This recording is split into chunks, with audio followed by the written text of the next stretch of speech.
sebagian perempuan juga, karena perempuan juga saling menghidupkan sesama perempuan. Dalam berbagai riset politik, perempuan itu banyak yang tidak terpilih dan tidak dipilih oleh perempuan sendiri. Jadi kalau kita bandingkan jumlah caleg tadi dan jumlah politisi perempuan, itu juga karena keengganan perempuan masuk melebur secara total dalam dunia politik. Dari 560 anggota DPR RI di Senayan sana, kalau nggak salah itu kurang lebih 97 perempuan. Dari Sulawesi Selatan kalau nggak salah ada 3 orang. Dari 97 perempuan di DPR RI Senayan, saya sebenarnya merindukan panggung politik di Senayan itu ada perempuan yang berani interupsi kalau sidang paripurna. Bukan interupsi untuk kepentingan partai, tapi dia harus melakukan interupsi terhadap kepentingan negara dan kepentingan publik, bukan hanya kepentingan perempuan. Ironis kalau di DPR itu perempuan hanya bicara kepentingan perempuan, karena DPR itu sudah bicara kepentingan negara dan kepentingan masyarakat secara umum. Personifikasi perempuan harusnya muncul dalam legitimasi politik seperti ini. Kenapa itu tidak muncul? Karena kurang penguasaan yang namanya, ini ada anak sospol, kurang penguasaan komunikasi politik di perempuan. Kalau kita mau cermati 3 bulan terakhir, tidak usah jauh-jauh, 3 bulan atau 6 bulan terakhir, berapa mahasiswa perempuan yang menulis di media?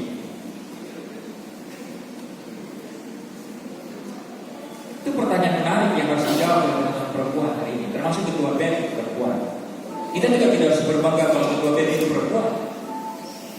Yang saya bisa berbangga ketika ketua BEM visip ini kemudian berani menginterupsi kebijakan yang ada di Makassar, yang ada di Sulawesi. Itu baru oke ketua BEM. Kalau masih ngomong seperti laki-laki ini, ya ada juga kelebihannya kan? Saya baru ketemu 2 perempuan. Sorry ya, saya ngomong agak sederhana dan santai. Saya baru ketemu 2 ketua BEM perempuan di Makassar ini. Ini yang kedua kalinya, karena kebetulan acara ini dilakukan oleh IPI. Saya ketemu perempuan itu ketua BEM Fakultas Hukum UIN di salah satu forum diskusi di Warung Kopi tentang transisi demokrasi di Indonesia. Dan cukup lumayan dan hebat itu ada ini, karena saya sudah nangkap gaya berpikir. Mudah-mudahan ketua BEM perempuan yang hadir malam ini, saya mengingatkan kepada seluruh ketua BEM, ya ini ada dari UNAS, ada dari WISU dan kampus-kampus yang ada di malam. Beritahu saya 6 bulan terakhir, siapa mahasiswa, baik perempuan maupun laki-laki, yang menulis di media yang kemudian itu bikin kaget publik di Makassar. Gak ada. Kasih tahu semua presiden mahasiswa ini bahwa tidak ada presiden mahasiswa yang menulis di Makassar ini yang canggih tulisannya yang membuat orang kaget secara politik. Itu otokritik bagi kalian sebagai intelektual muda. Kalau mau lagi diperlebar, berapa banyak ketua OKP di Makassar ini yang nulis, yang itu menyatakan pemikiran untuk DPRD kota dan DPRD provinsi. Yang ini bicara nasional, tidak usah Anda bicara capres. Bicara tingkat Makassar saja Selatan, Anda tidak bisa mengakomodasi pemikiran publik. Kalau kemudian ini bisa diolah oleh teman-teman perempuan yang di HMJ, di BEM, dan seluruh Makassar ini, saya merindukan sebenarnya ada tokoh-tokoh pemikir perempuan yang baru di era, ya katanya ini era milenial, ini era modernisasi, ini era teknologi.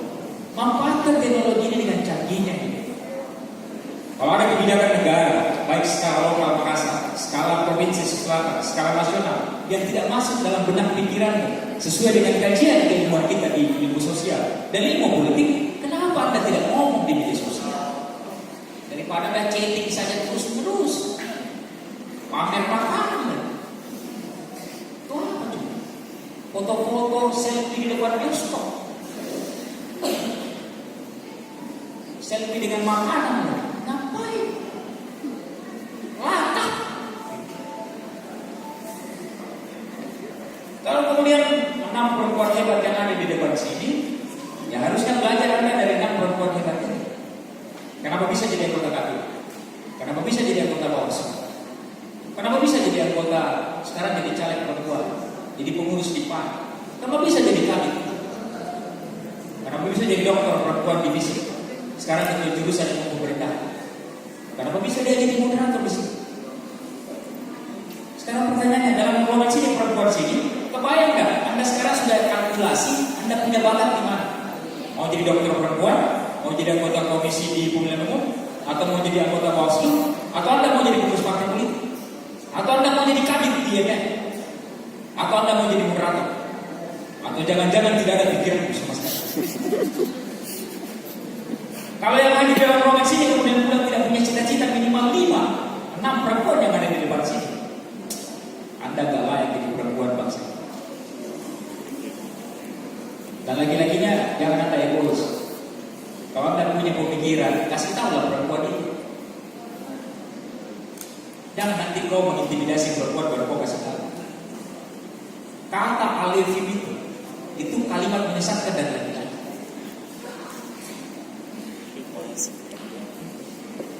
Kata suka sama perempuan itu kalimat menyesatkan laki-laki kepada perempuan. Tidak perlu dipaparkan. Itu bisa disetting dengan tingkah laku dan cara berpikir.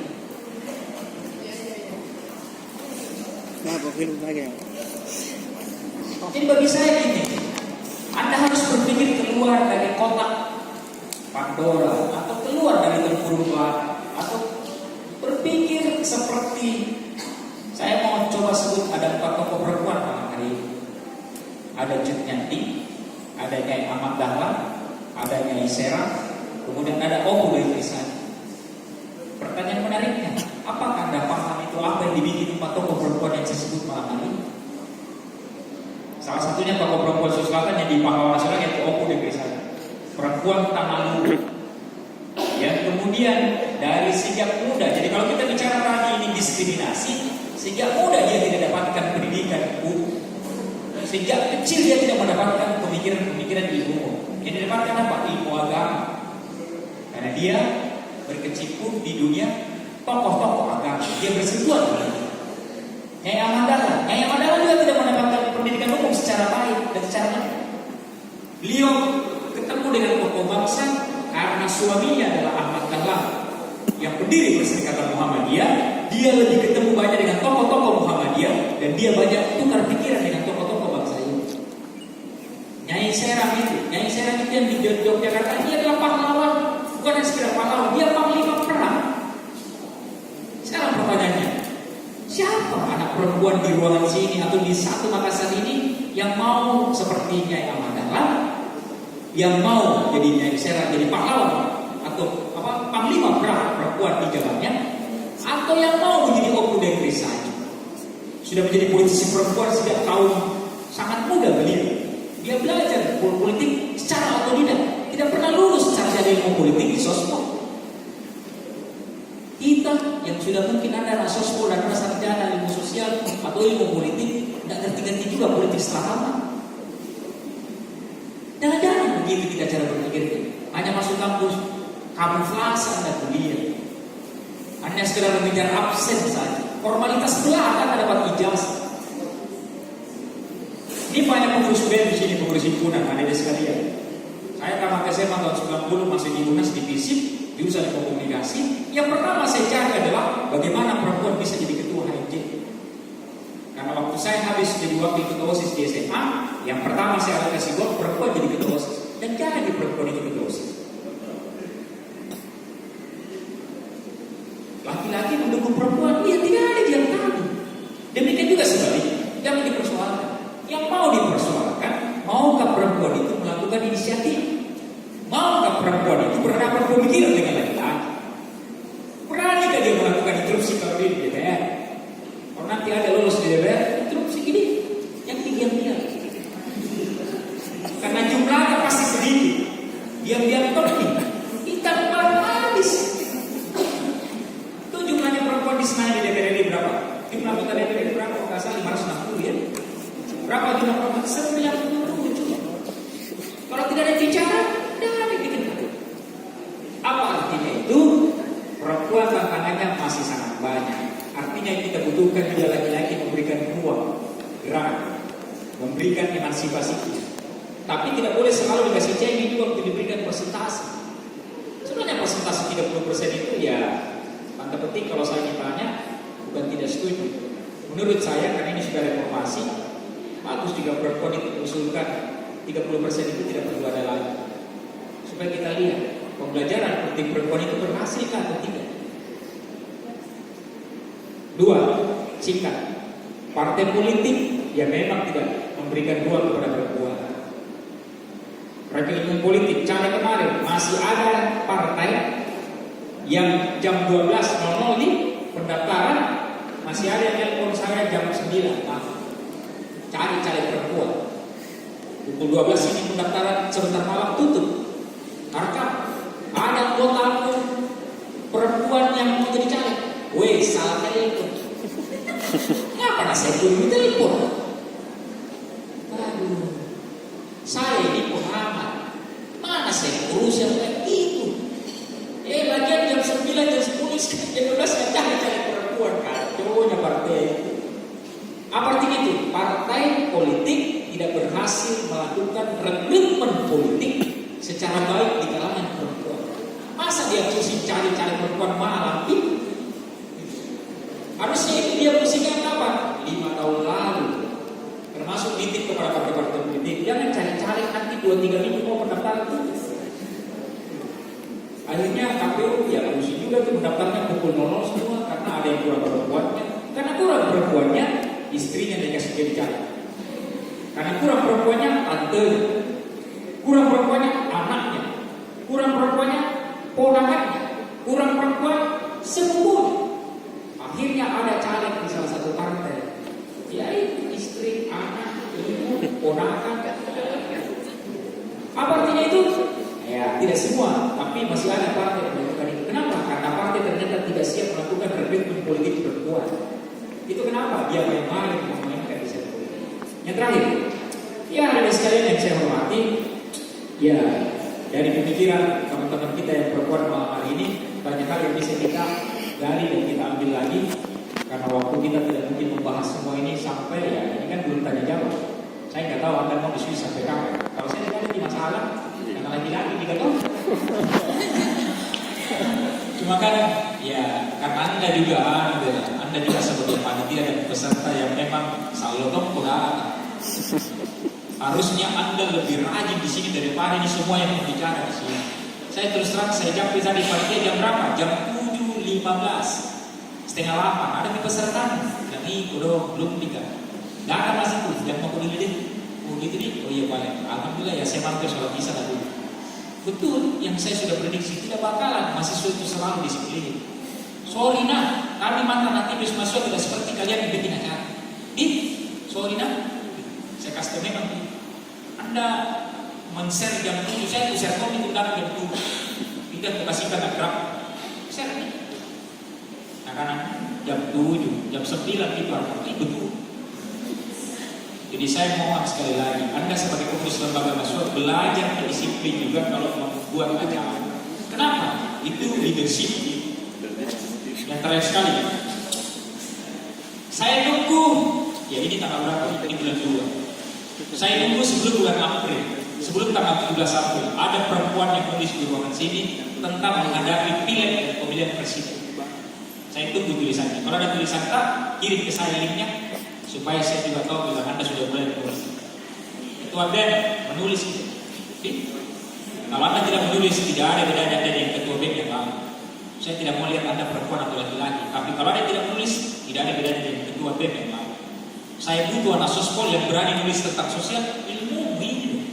Ini orang berdebat pilih ilmu. Orang berdebat pilpres ilmunya tinggi. Kenapa dia tidak nulis? Ataukah ini yang dosen ngajar ini keluar kanan masuk kiri saja? Sorry nah, saya nulis sudah semester 3. Itu kenapa saya bisa nulis? Karena terpaksa diri untuk bisa nulis. Kalau tidak, kita bisa. Saya ngomong kayak gini sejak SMP kelas 3. Juara 1 memang mau lebih dari selama. Kenapa? Karena belajar, bicara. Kalau tidak, nek dulu, mulai dari sepatu sampai di filter. Diawali dengan ini, iyalah, itu butuh proses. Dia gampang jadi kabin, dia pasti jenjangnya tidak mudah. Dia kedengarannya pasti teruji. Jadi komisioner KPU ini akademisi, visi. Anda bisa belajar pemilu, bisa belajar tentang visi. Ada politisi, ada komisioner KPU Bawaslu yang aktivis perempuan dari NGO. Jadi memang ini ada tahapan. Ada ketua jurusan kita di sini yang dokter perempuan, yang jarang juga orang jadi ketua jurusan perempuan. Alhamdulillah ada perempuan yang bisa jadi ketua jurusan dan mau jadi ketua jurusan. Mungkin ada yang bisa. Ada mungkin yang bisa ketua jurusan, tapi tidak mau jadi ketua jurusan karena tidak mau pusing, tidak mau susah-susah, dan tidak mau berhadapan dengan Anda yang menjebretkan kanan. Luar biasa itu ada perempuan yang mau menyisihkan diri, yang mau menjadi ketua jurusan. Itu aslinya menyusahkan. Tapi pasti kalau ikhlas kita lakukan lahir batin, pasti dia dapat iman. Ini moderator. Tidak mungkin dia berani jadi moderator sini kalau dia tidak punya bakat dan tidak merasa dia mampu. Karena dia hadapi di sini saling senior. Apa artinya itu? Dimulai dari keberanian. Yang kedua inisiatif. Yang ketiga mulai dari yang kecil. Facebook, Instagram, WA itu yang kita punya. Teman-teman perempuan nulis gitu. 2 paragraf, 3 paragraf tentang perempuan. Terserah nih. Menuju KPU kan, saya perempuan menuju anggota Bawaslu 2025. Tulis memang. Apa kita tahu? Garis tangan kita tahu. Saya mau jadi anggota KPU 2024. Silahkan. Bisa saja Allah memberikan itu peluang. Tapi harus dimulai dengan skenario dari kita sendiri. Makasih. Itu saja. Saya mohon maaf lahir batin.